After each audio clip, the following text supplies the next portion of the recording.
Muy buenas tardes tengan todos nuestros hermanos de esta hermosa familia de Corazón Inquieto.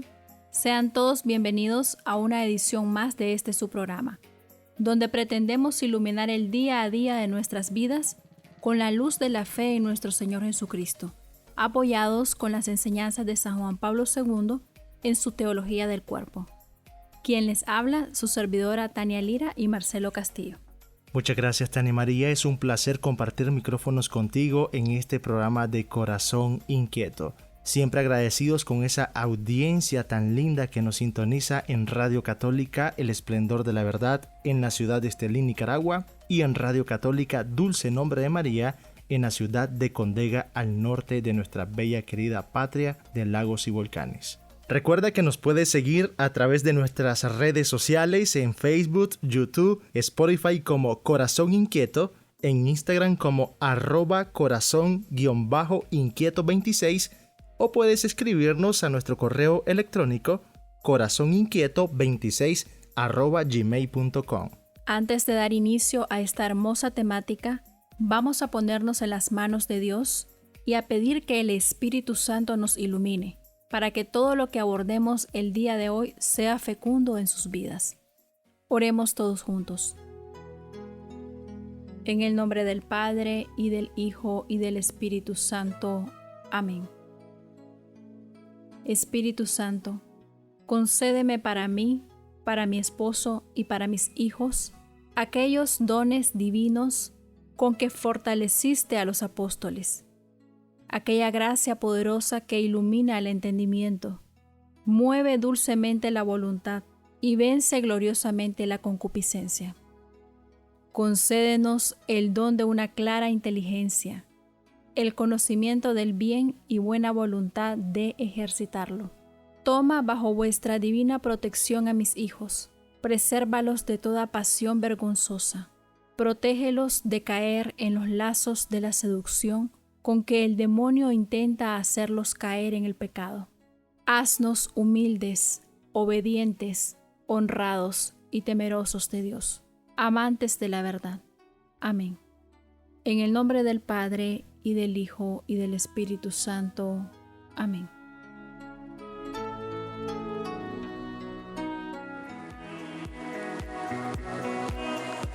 Nos hiciste, Señor, para ti, y nuestro corazón está inquieto hasta que descanse en ti. Estás escuchando tu programa Corazón Inquieto.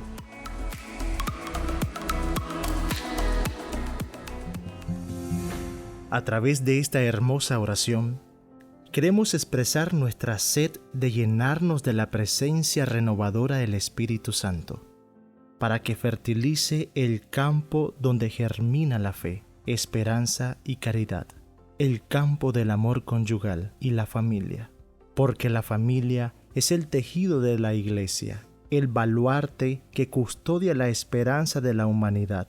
Con esta hermosa oración, queremos animarte a que invoques la presencia del dulce huésped del alma, para que transforme tu hogar, tu esposo, tu esposa, tus hijos, a esas personas importantes que conforman tu familia. Esta hermosa oración y todas las que te hemos compartido en cada uno de los programas de esta segunda temporada del programa Corazón Inquieto y que se acerca a su final, las estaremos compartiendo en nuestras redes sociales. Y si deseas tener una de estas oraciones grabadas en audio para compartirlas en tus contactos de celular, puedes escribirnos o solicitarlas en el WhatsApp de la radio. El día de hoy estaremos abordando la catequesis número 36 llamada El adulterio según la ley y los profetas. Es importante recordarles que el pensamiento de San Juan Pablo II es muy profundo y de alguna manera circular, ya que él va usando los mismos términos y citas bíblicas, pero lo hace con el fin de profundizar aún más y poder llegar a una verdad cada vez más plena. Así es, Tania, porque cuando Cristo en el Sermón de la Montaña dice, habéis oído que fue dicho, no adulterarás, hace referencia a lo que cada uno de los que escuchaban sabían perfectamente a qué ley se refería Jesús y en la forma en que se sentían obligados a cumplir este mandamiento de Dios Yahvé. Claramente vemos cómo San Juan Pablo II destaca que la gente de Israel que escuchó a Jesús en verdad ya lo habían escuchado. Estaban todos familiarizados con estos términos, porque los habían escuchado según los mandamientos y las tradiciones del Antiguo Testamento. Sin embargo, como decíamos en el programa anterior, ellos tenían una mala interpretación de este mandamiento de la ley de Dios. San Juan Pablo II nos dice que las prescripciones de la ley veterotestamentaria, o sea, leyes del Antiguo Testamento, eran muy severas. Eran también muy minuciosas y penetraban en los más mínimos detalles concretos de la vida. Recordemos que ya habíamos dicho que los judíos tenían una gran cantidad de leyes, que además de numerosas, obligaban su cumplimiento con severidad, como por ejemplo, antes de entrar al templo, estrictamente tenían que lavarse las manos, entre tantas muchas prácticas y ritos que se convertían en ley, pues a veces se perdían en tantas cosas que tenían que hacer, tantos comportamientos externos que a veces se olvidaban de lo más importante, se olvidaban de lo esencial, el corazón, y lo que debe mover a cumplir esas leyes o normas. Y fíjate, Tania, que si observamos a nuestro alrededor, a veces estamos como ese pasaje bíblico del Evangelio según San Lucas, en el capítulo 10 de los versículos 38 al 42, donde dice: Yendo ellos de camino, entró a un pueblo, y una mujer llamada Marta le recibió en su casa. Tenía una hermana llamada María, que sentada a los pies del Señor escuchaba su palabra, mientras Marta estaba atareada en muchos quehaceres. Acercándose pues, dijo: Señor, ¿no te importa que mi hermana me deje sola en el trabajo? Dile pues que me ayude. Le respondió el Señor: Marta, Marta, te preocupas y te agitas por muchas cosas, y hay necesidad de pocas, o mejor, de una sola. María eligió la mejor parte, que no le será quitada. Este hermoso pasaje bíblico nos revela de una manera clarísima el sentido de lo esencial en nuestra vida cristiana, porque nos preocupamos por muchas cosas, nos quejamos de que hay poco tiempo para aquello que nos gusta, pero no nos damos cuenta de que solo una cosa es necesaria: escuchar al Señor en nuestro interior y desde ese interior lleno de Dios, ver y actuar en nuestro contexto como sal que le da sabor a las tareas o labores cotidianas y como luz que refleja en los demás el placer de recibir la vida como una bendición. Es por eso que nosotros debemos ser sal y luz del mundo. Así es, Tania, nosotros estamos llamados por el Señor a ser sal y luz del mundo.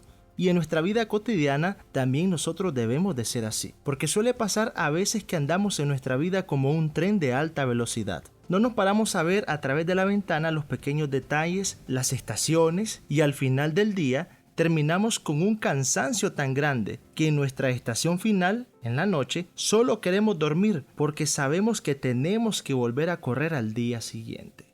Todos nosotros llevamos una Marta y una María en nuestro propio actuar. A veces Marta, la inquieta, puede dominar más en las tareas, en las prisas, pero hay que sacar a María también. María escuchaba y contemplaba al Señor. Esa es la mejor parte que no le será quitada. Hagamos en este día en nuestro corazón como la casa de Betania. Acojamos a Jesús a pesar de la prisa y el ruido. Detengamos nuestra mirada en la belleza del paisaje que nos ofrecen las estaciones de nuestro tren. Servir y contemplar es uno de los binomios que debe motivar nuestra vida. Así es, Tania. Sin embargo, pienso que hay una interpretación bonita en todo lo que hemos comentado. En realidad, lo que Jesús reprueba no son los servicios y atenciones de Marta, sino la agitación, la dispersión, el andar corriendo en 1000 direcciones y perder la paz del corazón. Así es, Marcelo. La agitación, la dispersión, eso y perder la paz del corazón. Y esto que tú dices, Marcelo, era lo que Jesús quería dejarles claro a los israelitas, que no solo era cumplir con todas las reglas impuestas por los legisladores, sino que había que realinear el corazón para que desde la verdad que viene de Cristo se cumplieran todas las normas. Qué pasaje más atractivo, Tania, del Santo Evangelio. Y creo que nos habla bastante a la voz de la conciencia, porque muchas veces somos Marta o somos María. Pero, como tú dices, es el binomio perfecto que debe morar en todo cristiano. Estimado amigo o amiga, ya regresamos, vamos a una pausa y continuaremos reflexionando esta hermosa catequesis.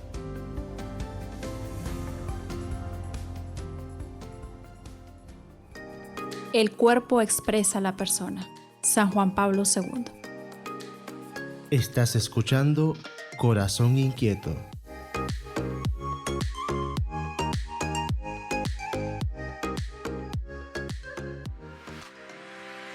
Gracias por estar sintonizando su programa Corazón Inquieto. El día de hoy estamos abordando la catequesis número 36 de San Juan Pablo II sobre teología del cuerpo, llamada El adulterio según la ley y los profetas.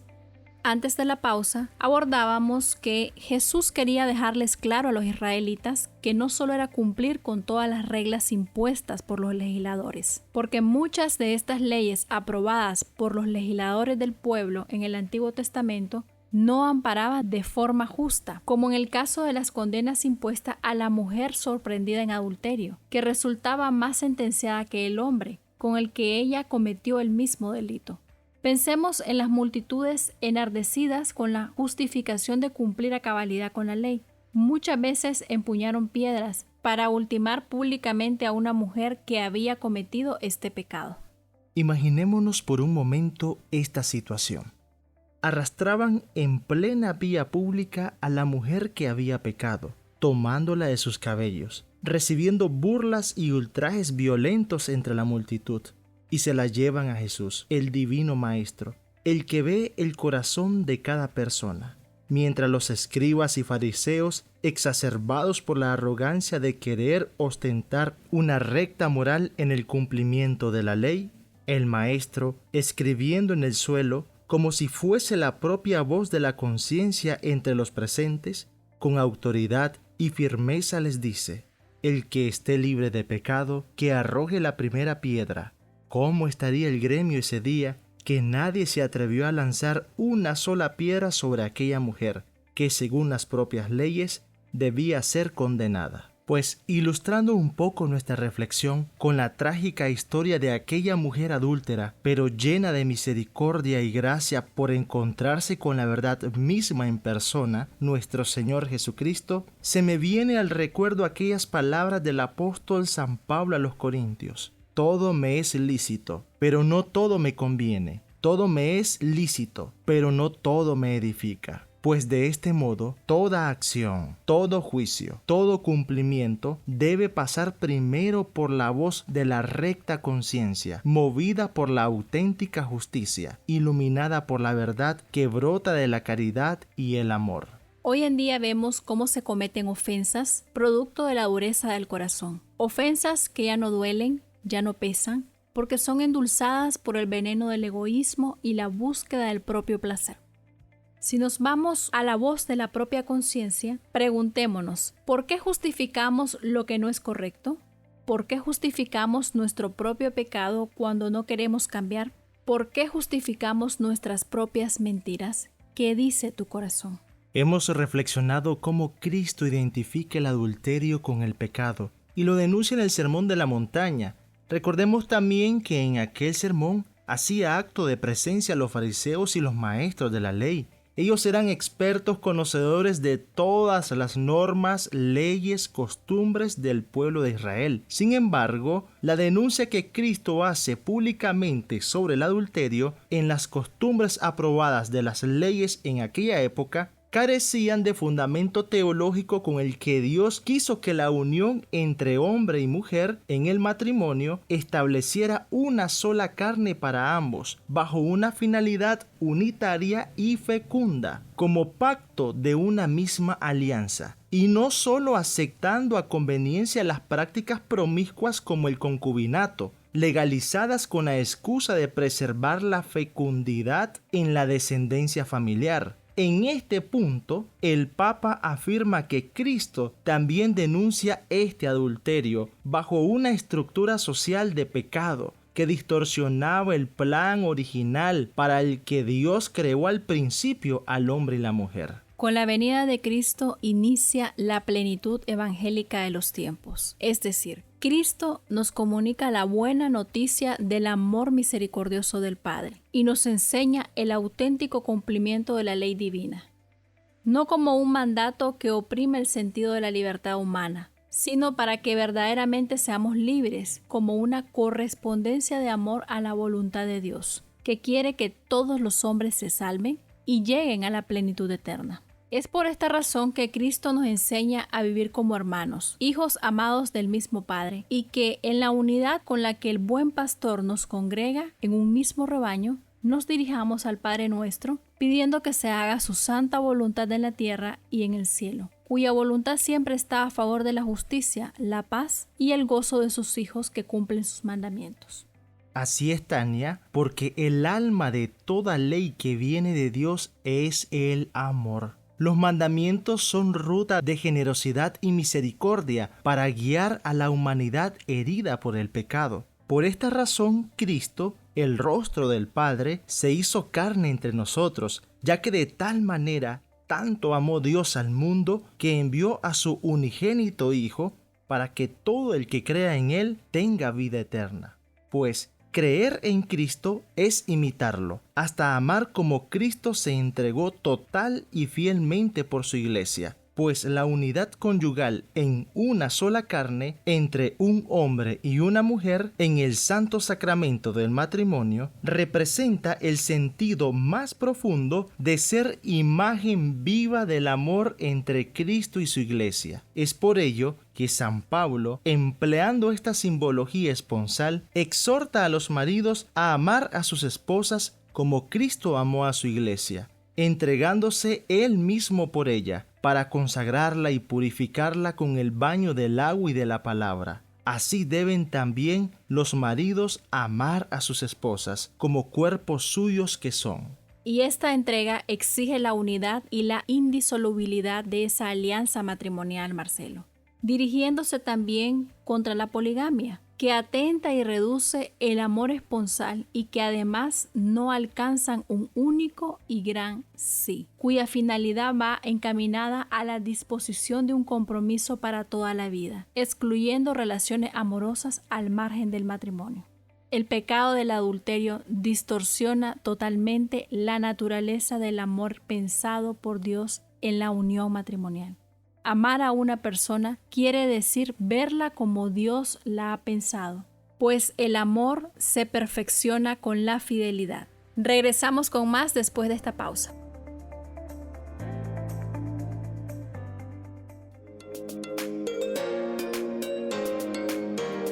La lujuria aceptada se convierte en hábito, y el hábito sin resistencia se convierte en necesidad. San Agustín. Enseguida regresamos con tu programa Corazón Inquieto.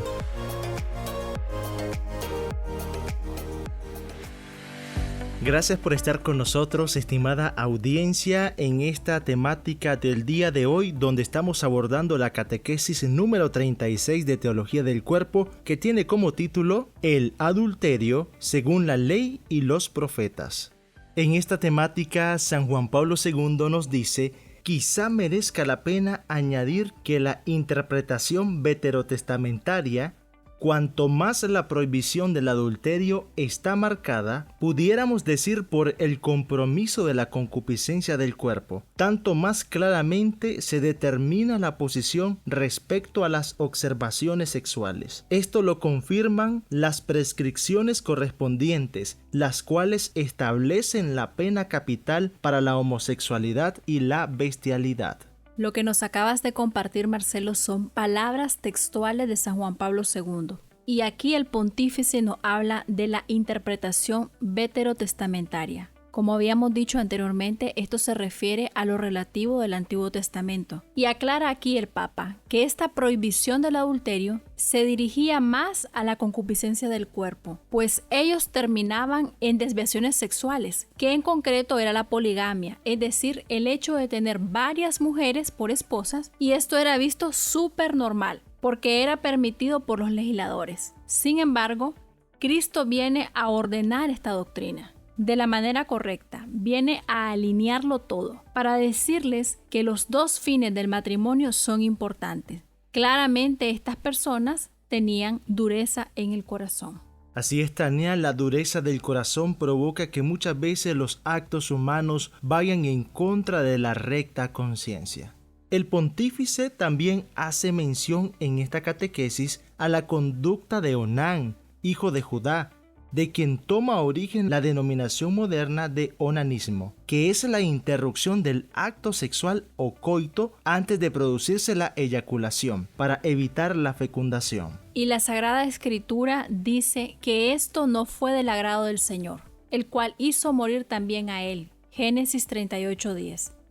En realidad el pecado de Onán no fue el hecho de haberse negado a cumplir con lo que le correspondía, es decir, el tener relaciones sexuales con Tamar, la cuñada de Onán, que la convierte en su mujer en ausencia de su hermano, sino que, como muestra el texto, se negaban a dar descendencia a su hermano cada vez que tenían relaciones sexuales, cerrándose a la posibilidad de concebir un hijo con Tamar. Y con este ejemplo, Tania, el Papa quiere referirse a las costumbres y moralidad primitiva en los tiempos de los patriarcas, en la que el relato bíblico no pone su acento en el aspecto moral sexual, sino en el deber de tener hijos para hacer efectivas las promesas de Dios en el Antiguo Testamento. Y aquí, Marcelo, podemos notar claramente que el sentido unitario en la unión conyugal con una sola mujer no era una prioridad como el interés procreativo de los israelitas.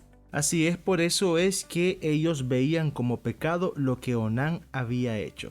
Sin embargo, obviaban que también eran movidos por la dureza del corazón.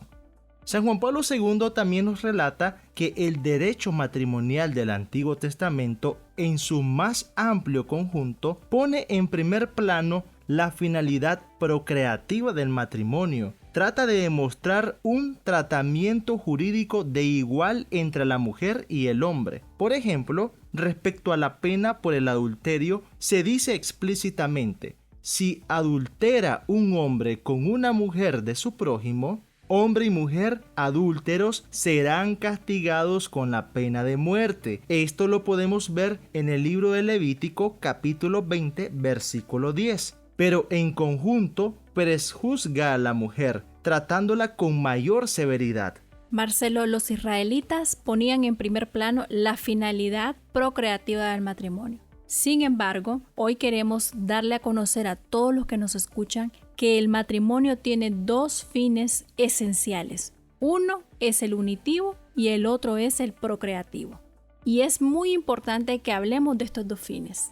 ¿A qué se refiere con que el matrimonio tiene un aspecto unitivo, o sea, tiene un fin unitivo? Se refiere a que es unidad, amor mutuo, don del amor conyugal. Se trata de que el acto conyugal une a los cónyuges íntimamente entre sí.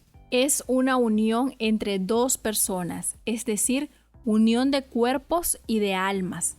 Son dos en una sola carne. Mateo 19:6. También tenemos otro fin en el matrimonio, el aspecto procreativo. Es la facultad de procrear o de transmitir la vida. Esto significa que es propio del acto a su nivel biológico. Consiste en poner las condiciones para la procreación, es decir, abrirse a la vida, abrirse a la fecundación. Sin embargo, los israelitas habían puesto más peso al fin procreativo, porque venían de la promesa que Dios le hace a Abraham, cuando le dice que multiplicará su descendencia.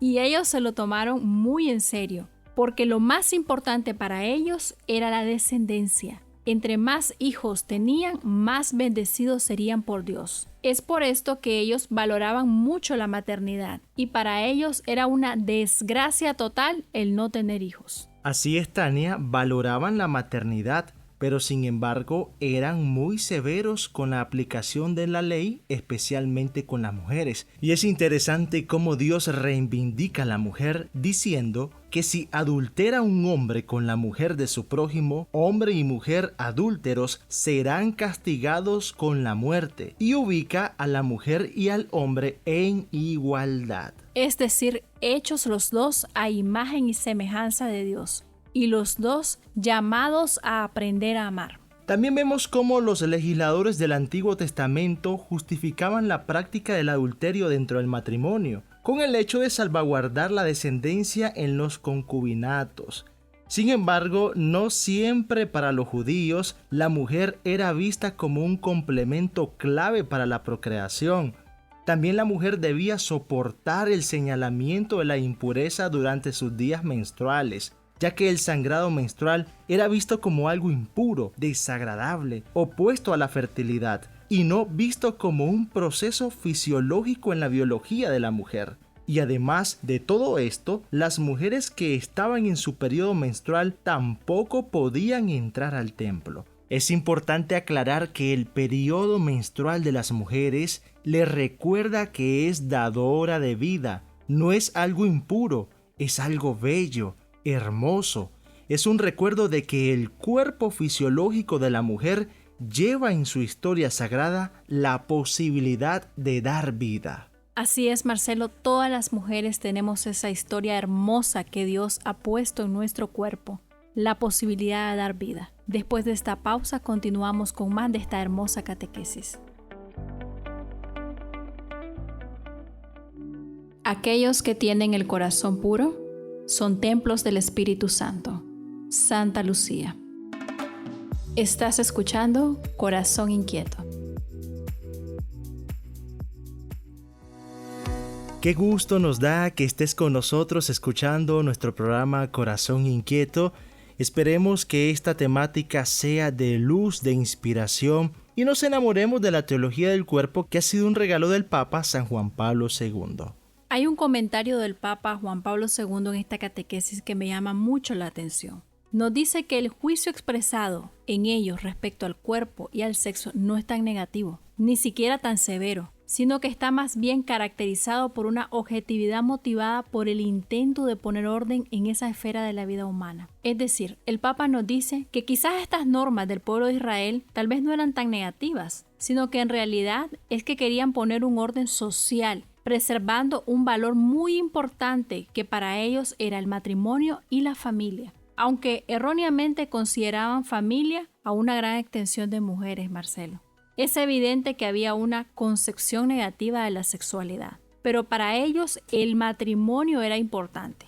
Existía una mujer que para ellos era la principal, pero se les olvidaba el orden del corazón, y Jesús viene a reorientar todo esto, diciéndoles que era primero el orden del corazón para cambiar todo ese orden social. Hoy en día podemos ver las perversiones que hay en el mundo. Mujeres que se cosifican en cines, películas, en spots publicitarios, las mujeres que son cantantes, bailarinas, etc. Y es por eso que Cristo nos recuerda que debemos ordenar nuestro corazón. Y es que el ser humano permanece siempre abierto al crecimiento interior, al perfeccionamiento como persona. Más aún, dicho crecimiento es una ley interior, un mandato inscrito en tu propia esencia. Por eso, en nuestro corazón resuena siempre una voz que nos dice: sé más. Tú puedes construir la mejor versión de ti mismo. Y la clave es sentirte amado primero para poder amar a los demás. Así es, Tania. También Cristo en el Sermón de la Montaña pronuncia las palabras: habéis oído que fue dicho, no adulterarás. E inmediatamente añade: pero yo os digo. Está claro que quiere reconstruir en la conciencia de sus oyentes el significado ético del propio mandamiento, apartándose de la interpretación de los doctores expertos oficiales de la ley. Refiriéndose al adulterio, quería recordar a Israel y a Judá que sus pecados más grandes era el abandono del único y verdadero Dios en favor del culto a los diversos ídolos. Y es importante, Marcelo, que recordemos un poco las Sagradas Escrituras. Viendo el pueblo que Moisés tardaba en bajar del monte, acudió en masa a Aarón y le dijo: anda, haznos un Dios que vaya delante de nosotros, pues a ese Moisés que nos sacó de Egipto no sabemos qué le ha pasado. Aarón contestó: quitadles los pendientes de oro a vuestras mujeres, hijos e hijas, y traédmelos. Él los recibió, hizo trabajar el oro a cincel y fabricó un novillo de fundición. Después les dijo: Este es tu Dios, Israel, que te sacó de Egipto. Después, con reverencia, edificó un altar ante él y proclamó: Mañana es fiesta del Señor. Al día siguiente se levantaron, ofrecieron holocaustos y sacrificios de comunión. El pueblo se sentó a comer y beber y después a danzar. Todo esto lo encontramos en Éxodo 32 en adelante. Efectivamente, Israel construyó un becerro de oro, un ídolo. Ese era su Dios. Pero San Juan Pablo II nos dice que el pecado más grande era el abandono del único y verdadero Dios. La sociedad de hoy está llena de ídolos modernos y la razón principal para esto es porque se han olvidado de Dios o simplemente le han hecho a un lado. Me imagino que muchos de ustedes que nos escuchan se preguntarán en este momento ¿qué es un ídolo? Un ídolo es cualquier persona, lugar o cosa o incluso una idea colocado por encima de Dios. Así es, Tania, porque también nosotros podemos reemplazar el lugar que a Dios le corresponde en nuestros corazones y lo podemos reemplazar con el pecado. Y queremos reflexionar un poco en esto con ustedes. Por un momento, hagamos un examen de conciencia para ver si somos culpables de algún tipo de idolatría moderna y que podamos poco a poco, con la gracia de Dios, ir haciendo los cambios necesarios en nuestras vidas. Para mencionar una de las idolatrías, la vanidad, mi vestuario, cuando nosotros compramos mucha ropa. Otro ídolo es la cosmética y la estética, el consumo de operaciones estéticas en excesos, el consumismo, los famosos Black Fridays, el alcohol, la televisión, el dinero, las drogas, comer por glotonería, descuidar a Dios por el deporte, bares y clubes nocturnos, casinos y juegos de azar, psíquicos y leedores de fortunas, la astrología, la creencia en los signos es otro ídolo, satanismo y adoración del diablo, los grupos satánicos que cada vez aumentan, el culto a la Santa Muerte, culto a los animales y a las mascotas. Y esto hacía referencia el Papa Francisco hace poco. Correcto. Otro ídolo es el teléfono y el internet, la pornografía y uno que me llamaba mucho la atención, recuerdos de amores del pasado. Las personas casadas no pueden estar enganchadas en memorias de noviazgos del pasado, no solo porque se volvería idolatría, sino porque sería una forma de adulterio a la pareja.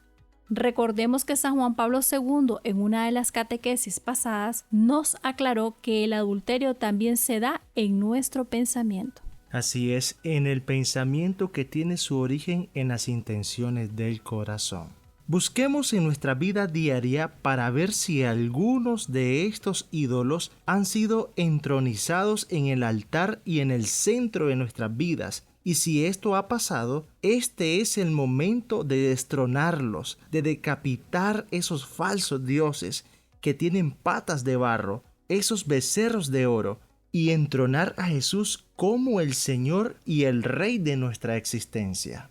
Así es, estimado amigo, identifica si tienes algún tipo de idolatría. Ya regresamos y continuamos con más de Corazón Inquieto.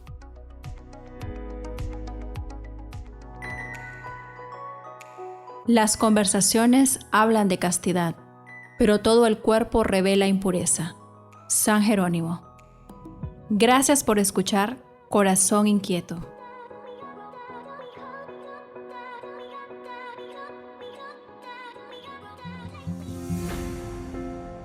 Es un placer para nosotros dejarte acompañar por tu programa Corazón Inquieto. Reflexionando la catequesis del Papa San Juan Pablo II, nos dice que los profetas con las palabras elocuentes y muchas veces mediante imágenes y comparaciones presentan lo mismo el amor Yahvé esposo que la traición de Israel esposa, que se abandona al adulterio. Yahvé esposo va al encuentro de su esposa. Hermosas palabras del Papa. Aquí da un giro de 360 grados. Hermosísimo lo de los profetas. Toda esta imagen hermosa del valor del matrimonio del por qué la monogamia no solamente era para que se viva el matrimonio como tú y yo entendemos que es la perfecta realización del amor y lo que más va a proteger a la familia, sino que hay un significado muchísimo más profundo y que teje toda la Sagrada Escritura, y es el matrimonio con Dios. Queridos amigos que nos escuchan, el matrimonio en esta vida está destinado a señalarnos el cielo, donde celebraremos eternamente la boda del Cordero, el matrimonio de Cristo y la Iglesia. Este es el deseo más profundo del corazón humano, vivir en la eterna dicha de la intimidad conyugal con Dios mismo. El matrimonio puede ser todo lo maravilloso que sea en esta vida, pero es realmente un signo, un anticipo, un sacramento de ese goce por venir. El matrimonio terrenal es preparación para el matrimonio celestial. Así es, Tania, y ocurre lo mismo con todos los sacramentos. Nos preparan para el cielo. Tengamos claro que no hay sacramentos en el cielo, porque todos habrán dado su fruto. Todos nosotros, seres humanos, no necesitaremos ya más signos que nos indiquen el camino hacia el cielo, porque ya estaremos en el cielo, pues los sacramentos son los medios que nos llevan hacia la presencia de Dios para llegar al cielo. Todos los miembros de la raza humana que acepten la invitación a la fiesta de la boda celestial van a estar en la comunión más íntima posible con todos los demás. Esto es a lo que se le llama la comunión de los santos. En el cielo, todo lo que nos separa y divide en la tierra desaparecerá. Todos viviremos en una comunión celestial de personas como la única esposa de Cristo. Y como la única esposa de Cristo, todos viviremos en el éxtasis de la unión consumada con nuestro marido, el Señor Jesucristo. Vamos a conocer a Dios y verlo como es, cara a cara, como dice el Catecismo de la Iglesia Católica.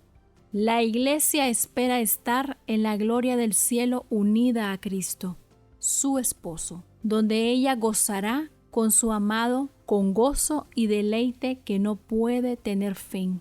Por supuesto, Tania, porque ese matrimonio será la plenitud de plenitudes, será el gozo eterno de poder experimentar cada vez con más profundidad el amor de Dios. Será la entrega incondicional que tanto deseas, sin posibilidad de más traiciones, desengaños, tristezas o infidelidades.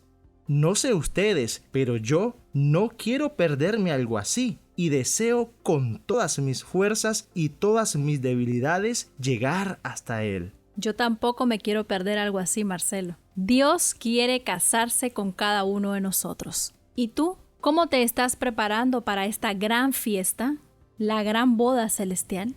¿Cómo está tu relación esponsal con Cristo? ¿Alguna vez has pensado cuánto ha pagado este esposo por desposarse contigo? ¿Por vivir una relación tan íntima, tan profunda, tan grande como la que Él mismo vive en la unidad del seno de la Santísima Trinidad? Y como dijo nuestro Divino Maestro, no ruego solo por estos, sino también por aquellos que, por medio de su palabra, creerán en mí, para que todos sean uno, como tú, Padre, en mí y yo en ti, que ellos también sean uno en nosotros, para que el mundo crea que tú me has enviado. Yo les he dado la gloria que tú me diste, para que sean uno como nosotros somos uno. Yo en ellos y tú en mí, para que sean perfectamente uno, y el mundo conozca que tú me has enviado y que los has amado a ellos como me has amado a mí. Bellas palabras de nuestro Señor Jesucristo en el Evangelio de San Juan, capítulo 17, versículos del 20 al 23. Dios quiere que seamos uno con Él, amándolo en cada momento de nuestra vida, que todo lo que hagamos sea con amor y por amor a Dios. El amor en nuestras vidas es lo que nos irá haciendo uno con Cristo. Lo que Cristo quiere es amarnos, entregarse todo a nosotros, pero también quiere que nosotros lo amemos y nos entreguemos completamente a Él. Ahora ya podemos entender por qué Cristo, cuando habla del reino de los cielos, lo compara con un banquete de bodas, porque Él quiere casarse contigo. Estimada audiencia, hemos llegado al final de este programa. Siempre es un placer acompañarles a través de la radio y en nuestras redes sociales. Deseamos que las catequesis de teología del cuerpo que reflexionamos para ustedes aporten en tu vida una renovadora óptica de esperanza, con la que contemples tu propia persona y la de los demás como un regalo de Dios, como un tesoro del Creador. Recuerda que puedes hacernos llegar tus comentarios sobre la temática del programa. Nos gustaría saber el beneficio que te ha aportado el contenido que reflexionamos en Corazón Inquieto. Además, queremos hacerles saber a nuestra queridísima audiencia de Radio Católica El Esplendor de la Verdad que nuestro programa Corazón Inquieto se acerca al final de su segunda temporada. Aclaramos que no es una despedida, es una pausa de temporada.